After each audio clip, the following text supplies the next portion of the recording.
بە جۆرەی ئامارەکان ئێستا لە گرتوخانەکانی هەرێمی کوردستان 650 کەس لەسەر بازرگانیکردن و بەکارهێنانی ماددەی هۆشبەر دەستگیر کراون.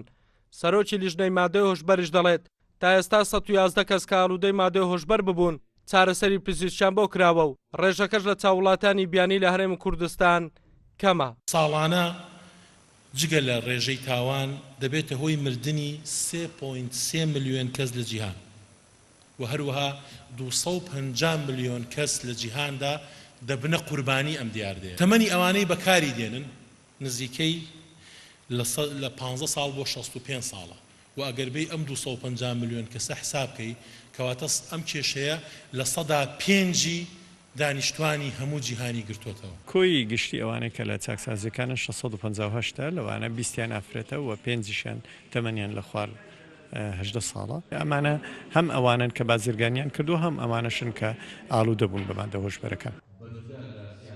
بەڕێوەبەری گشتی بەرەنگاربوونەوەی ماددەی هۆشبەری سلێمانی لەسەر بازرگانی و بەکارهێنانی ماددەی هۆشبەر لە هەرێمی کوردستان ڕایدەگەنێت ساڵانە ڕێژەکە ڕوو لە زیادبوون دەکات. بۆیە داواکار بۆ حکوومەت هەرێم ڕێو شوێنی ئەمنی تون بگرێتە بەر. تا ساڵی 1990 عێراق پاکترین وڵات بووە لە ڕووی ئەو مادانە بە جۆرەی تەقاریری UN.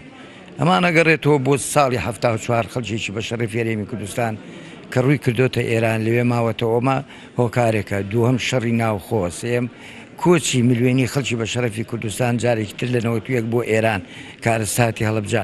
ئەمانە هەموو هۆکارن، هۆکاری هاتنە ناوەی هەندێک لە کۆمپانیاکان کە وەکرن هەندێک لە کرێکاری بیانی کە ئەوانە ڕاهاتون لەسەر ماددە هۆشبەرەکان و تێکەڵاوی خەڵکی ئێمە بوون. ژن و ژنخوازی لەگەڵ ئەو سنوورانەی ئێرانیان تورکیا ئەمانەش هۆکار بوون. لا کۆنفرانسەکە ئەوەخرای ڕوو بەکارهێنانی ماددەی هۆشبەر دەبێتەوە هۆی کێشەی کۆمەڵایەتی و ئابووری و یاسایی و زیادبوونی تاوان لە نێو کۆمەلگا. لەم ڕۆژەوە داوا کرا هۆشیاری زیاتر لەبارەی ماددەی هۆشبەر بدرێت بە خەڵک تاوەکو تووشی بەکارهێنان یا بازرگانیکردن نەبن بە ماددەی هۆشبەر.